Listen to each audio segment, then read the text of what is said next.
Once upon a time, in a faraway land, there lived a man so exceptional that the divine hosts of heaven and hell were forced to take note. A man dangerous enough to bring Satan to his knees, but selfless enough to make God himself raise an eyebrow. How did this come to pass?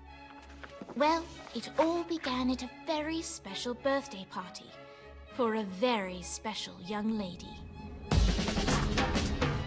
Surprise! What is all this? It's your birthday, Kinzie. So? You've never been to a birthday party? No. Oh, like not even growing up? I went to the School of the Americas since kindergarten. We didn't really do birthday parties. But you celebrated Christmas? I don't have to explain myself to you. Oh, Kinzie, this is going to be so much fun. Xinjai made a cake, Jane Austen is here, we'll play some games. What sort of games?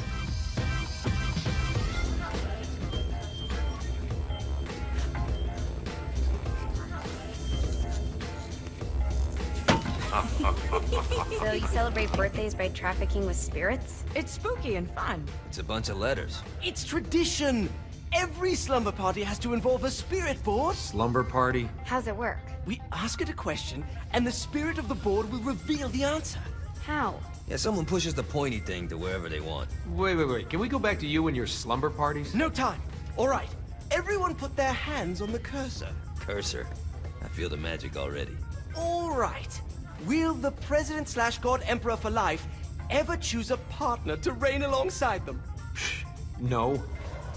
Ooh, someone's getting married. Shut up, Matt. Who will tame the president's wild heart? What are you guys trying to spell? I'm not moving it. That's the spirit, Kinzie. I'm serious. I'm not moving it either. Neither am I. Jezebel? Who the fuck is...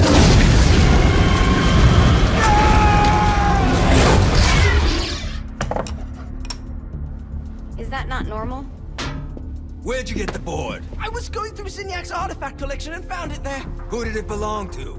Alistair Crowley? Christ. Guys? I think it's laughing at us. Fuck this. I think you're a smart enough piece of wood to see where this is going. Now, you ready to cooperate? That's more like it. You think we can trust it? It's not like we got a lot of options. So what's the plan? We mount up and go in after the boss? No, I do. No sense in what's left of humanity walking right into a death trap. Someone's gotta live to tell the story. That's a stupid plan, Johnny. I'm leaving you in charge. Hell of a plan, Johnny. Are you serious? I'm coming too. Are you kidding me? How do you plan to come back?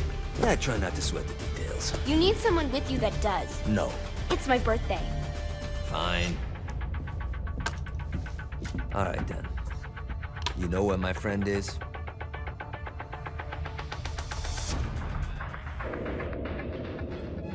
True to its word, the spirit board opened up another portal and sent Johnny and Kinzie screaming into hell.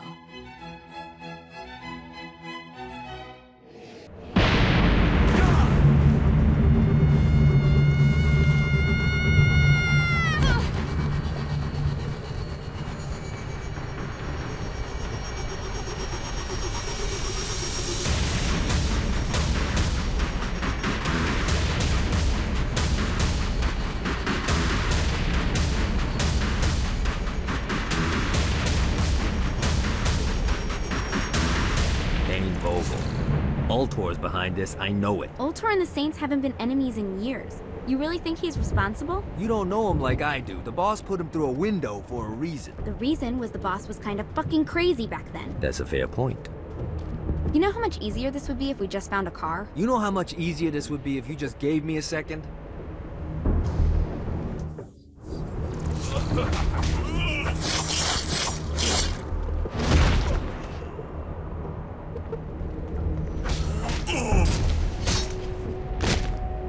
Who's laughing now?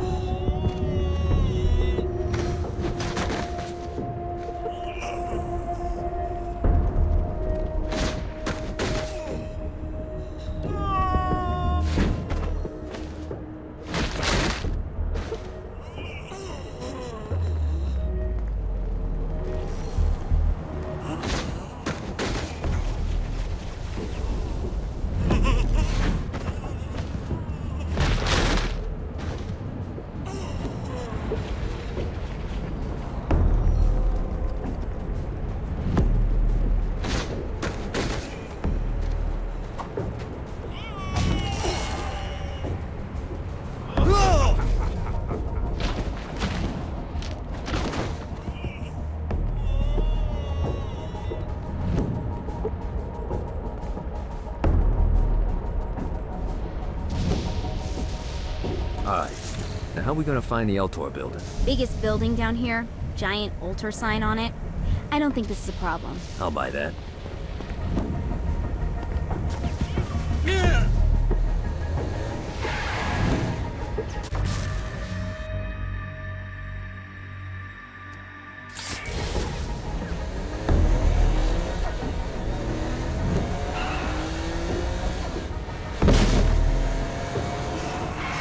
Keep it coming.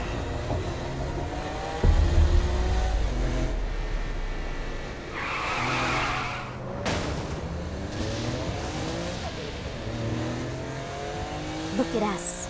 Kinzie Kenshington and Johnny Gat driving together on a birthday adventure. Are you always this excited? Generally, I'm a misanthrope. I get it.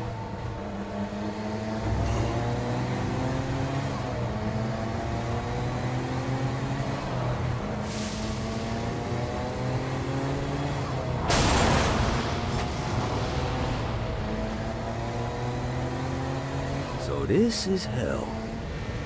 Not as bad as I thought. Kind of reminds me of Steelport.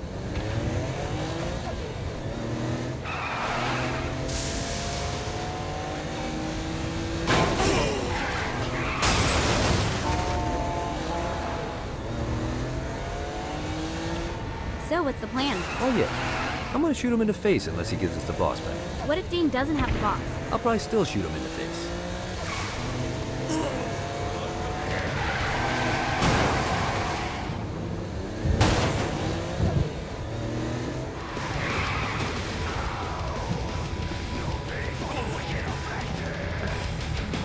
I think we may have got the attention of the demons.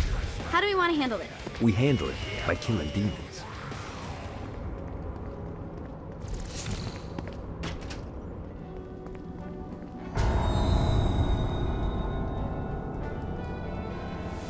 Welcome to hell.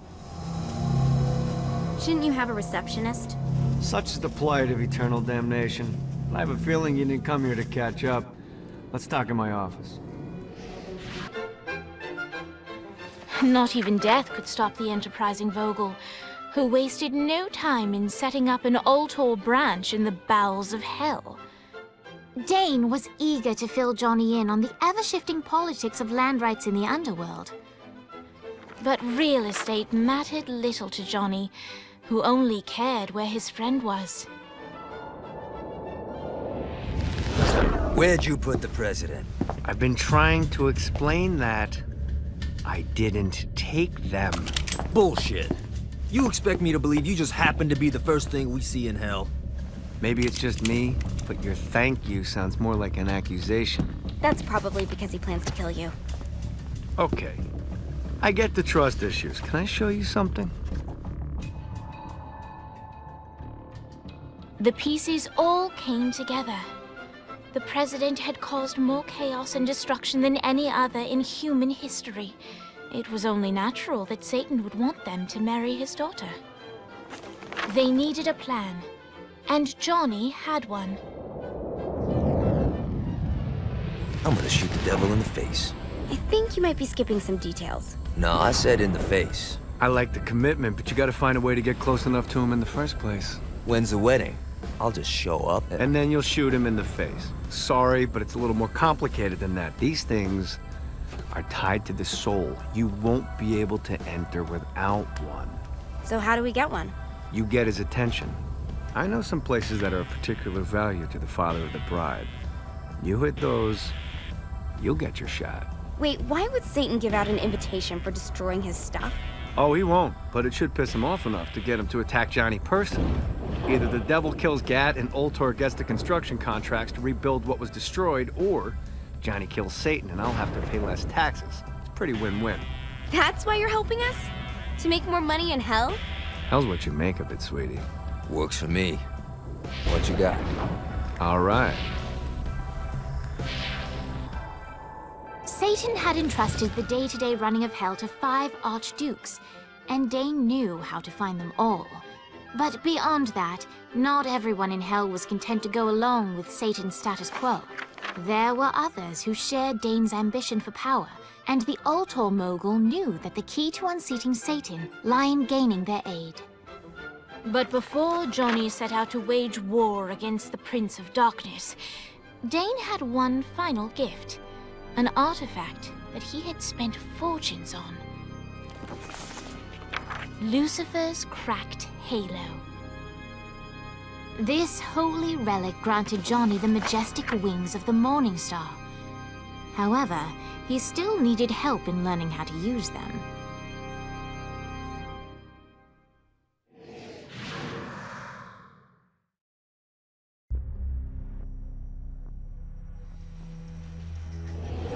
All right, you got me on the sticks. Now what? Would it kill you to show a little excitement?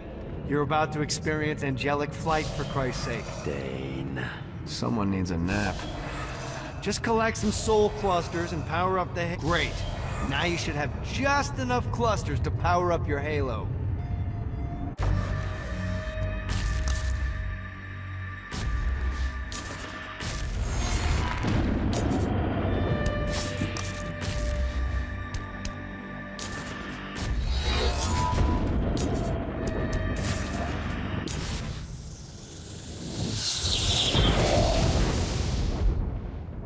All right, let's start slow. Try to jump over to that next island. Also, the longer you charge your wings before jumping, the further you'll go.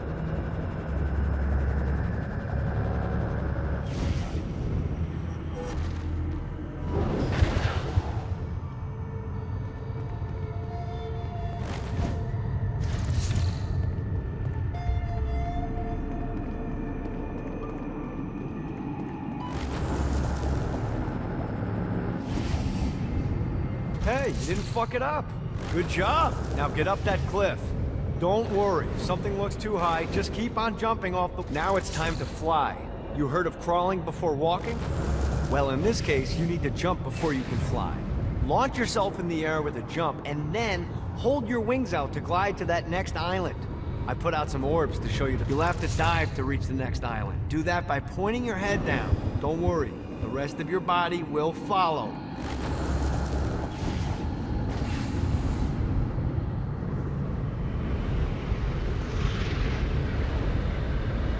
I put a shiny flap orb out in front of you. Collect the orb, and your wings will flap to gain speed.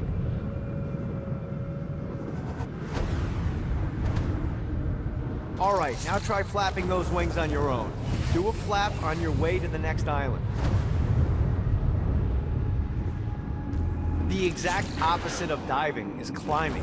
Climbing will slow you down and eventually cause you to stall. And trust me, stalling sucks. You can flap while gliding to gain additional speed. So the faster you're going... All right, time to take the training wheels off for the final lesson. Flying takes stamina. If you run out in midair, you are going to drop like a rock. Stupid. Let's get you back to the old tour building. I want to run through all the stuff you can do to hurt Satan. Sure thing. See you soon. Here's the deal. If you want some FaceTime with Satan, you need to get his attention. Now, Satan hates being challenged, so anything you do to undermine his control is good. Fraud, mayhem, shooting demons in the face, anything. You can keep track of Satan's wrath with this handy meter. Get it high enough and you'll be having drinks with Big Red in no time. I've compiled a list of shit to do, so take a look and do whatever sounds fun. Oh, one more thing. We have some potential allies down here. Trust me, you want to impress them.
I hope there's not something ridiculous like 100 of these to find.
I'll fuck your world up.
Got it.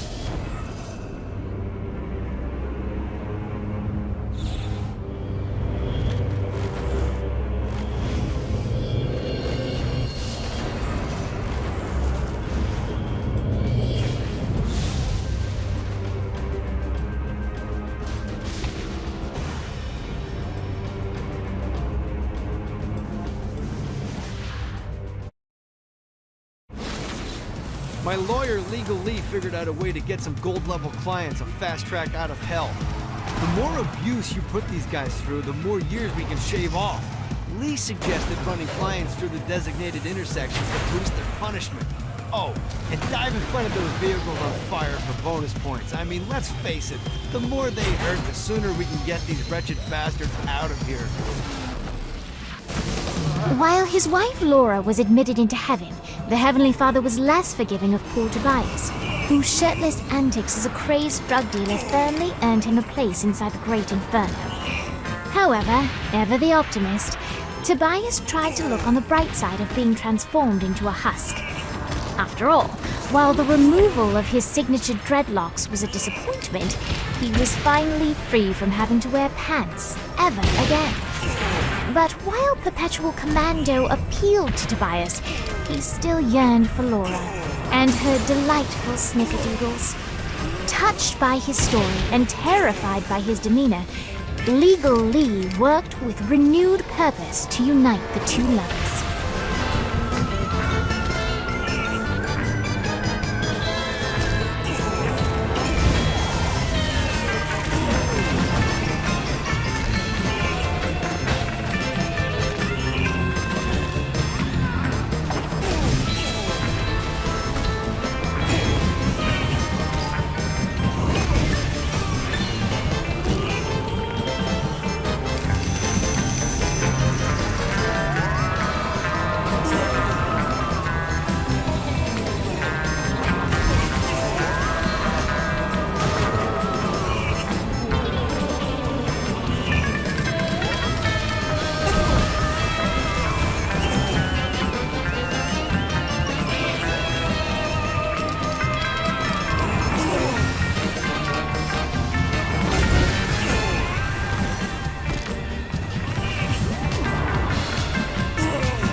Sorry, buddy.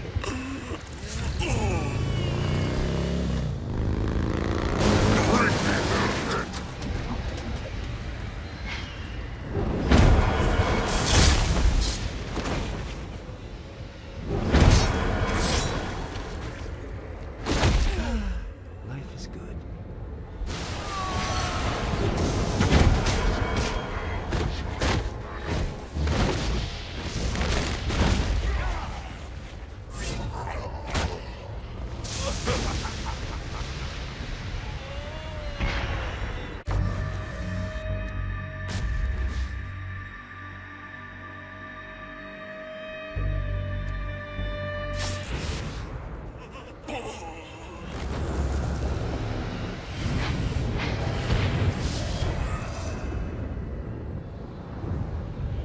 Let's see what these things can do.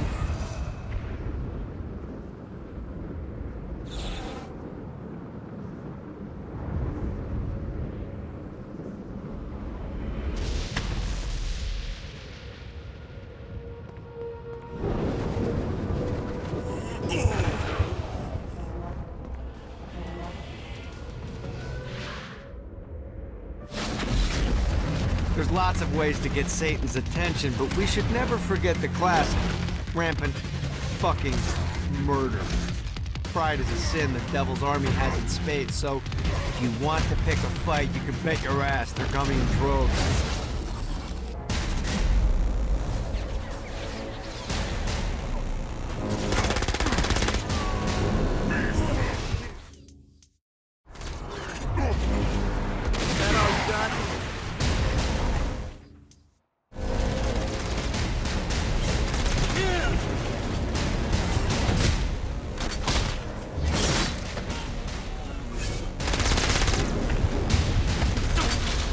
Who can see?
Soul's Orientation Guide, Chapter 1.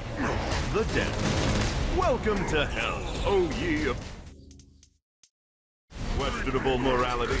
Who you were on Earth no longer matters. When you arrive here, everyone from the mightiest crime lord to the elderly gentleman who takes pens from banks begin the same way, as wretched ghouls wandering the streets. As a shadow of a man, you are stripped of your sin and condemned to a meaningless existence. Eternal playthings for a demonic host who is all eager to ply his trade. Buddies, huh?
Let's see what these things can do.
We're standing in a parking garage. I don't like it either, but Centerpool isn't giving us many options. I can't believe they tried to force us out. I can't believe you forgot the mimosas.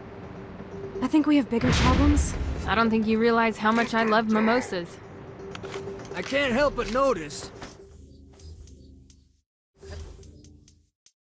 People are trying to kill you. Yeah, they're really big on that here. What did you do? Is now really a good time? We can wait until we're done shooting people. Well, I'm great at multitasking. Remember when we offered you a deal on that airplane and you responded by killing everyone? Yeah. It's like that, but worse.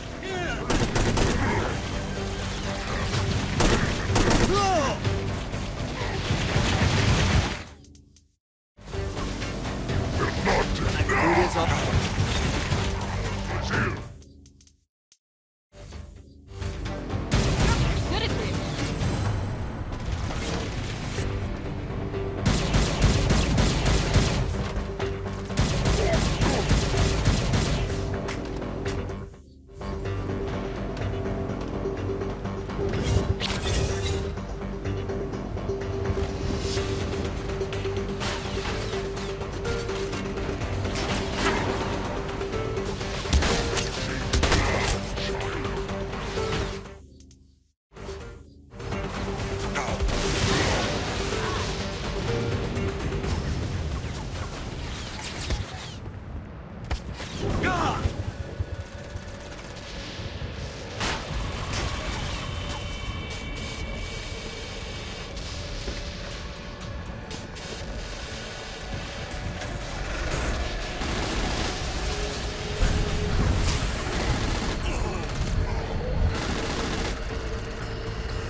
Hey, Viola. Thought you should know that Kinzie misses you. Really? That's so sweet. Who's Kinzie? You remember Kinzie. She was that hacker that Matt Miller hated. Isn't she crazy? You know, she really grows on you.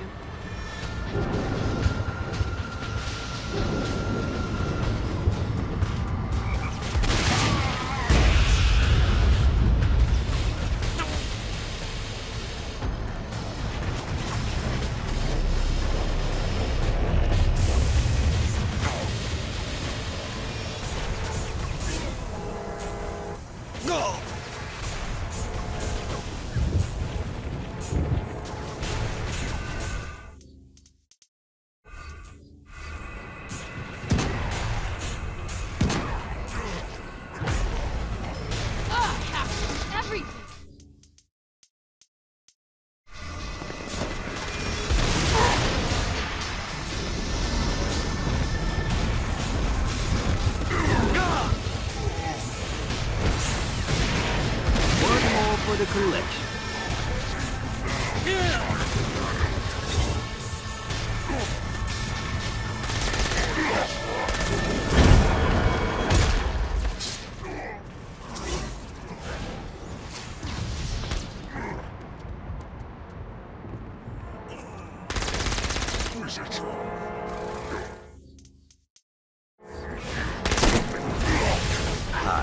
Let's get you two back to Dane. Hooray.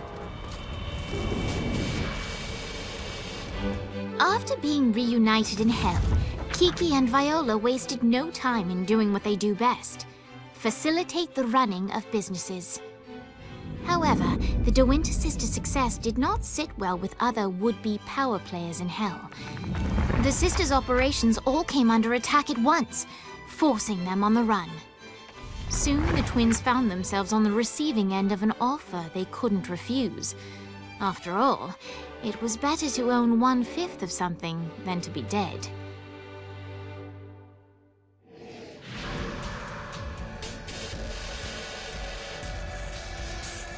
You helped us, now let us help you. Here's a little something made popular by another group of sisters, the Gorgons.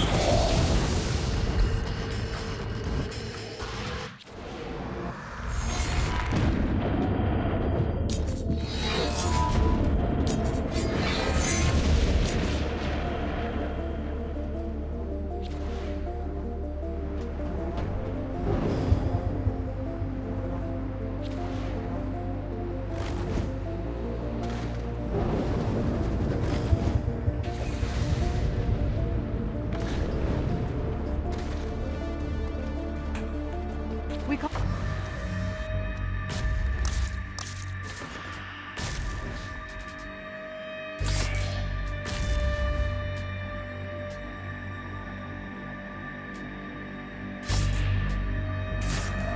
in some favors and found the president. They've been trapped inside some sort of